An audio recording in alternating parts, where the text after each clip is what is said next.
Here to see. Okay, so initially that was kind of your target line there. If we sort of look where the red flag is, you just about to see where that flag is there. Your red flag is just left of that building at the back there, so you can kind of see there where your lower half, everything's kind of facing over their lower half. So when you got set to the golf ball, your shoulders are actually aiming a bit this way. So what that's going to create now is the club goes back a little bit kind of outside relative to your toe line, but actually on line with the target, but now your right arm's going to get away from your body. Yeah. So now you're trying to create sort of a connection on the way back down. If you do that, as you come back down, you might drop a bit too far underneath and get a bit stuck underneath this way. There's your thinny one, okay?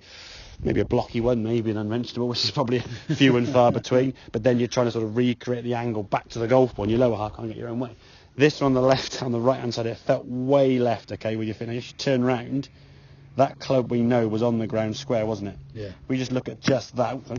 Look at just that there. That is lined up perfectly, okay?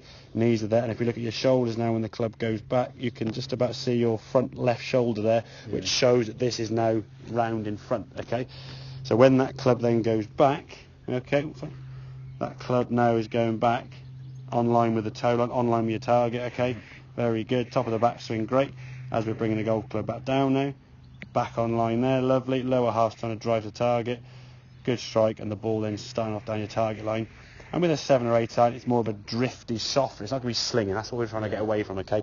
So your ball's going to kind of start a yard or two left or right of target and just drop and fall out the sky. It's not going to be slinging or spinning, exaggerated, okay? Because too much exaggeration there. There's a good strike of the golf ball. Slightly 3/4 in the follow through. Maybe because you felt it was a bit low. I'll hold it off a little bit because you may have had a bit left, which is understandable. It just shows there what felt to you way left, with the lower half in particular, is actually square. But be careful when you then open your stance out, you don't keep your shoulders going with it. Your shoulders actually weren't too bad on that left-hand one. It was your feet that was closed off, and then you were getting your shoulders square. But then your path with the feet is going to be different to the path then your club's going to go on, because your shoulders are different, aren't they? Now it's not. And that's exactly. And then you get exactly. So if you sort of go back on your shoulder line and stay there, you'll probably hang back on your right side because you just can't get off this back foot. So you get a little bit thinny, a bit flicky kind of thing, and you might get a bit drawy. Or if you try and sort of, hang on, my lower half's down there, then you drop underneath, and it's like whoop, and then your hands go in. There's the quick hook. Just getting that lower half opened out a little bit.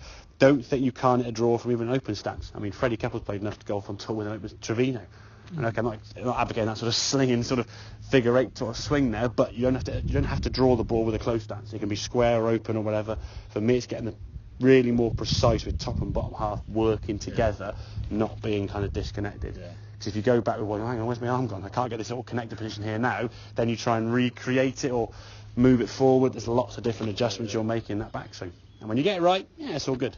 But when it's slightly off, the odd unmentionable one, I say, one's rare probably for you. And then a few of those flicky hooky ones. Flicky hooky and thin ones, generally for me, just your right side just can't get, you can't cover it. This foot's hanging back too much. Yeah, exactly. And this hip just a bit. And then when you finish your bad shots, when you generally finish your swing, you kind of finish with your right foot sort of like that. Sort of like, just sort of stop. That doesn't really come through. So you're not able to cover. It's more kind of, please don't go left kind of thing. Gotcha, Make sense? Yeah, makes sense. Cool.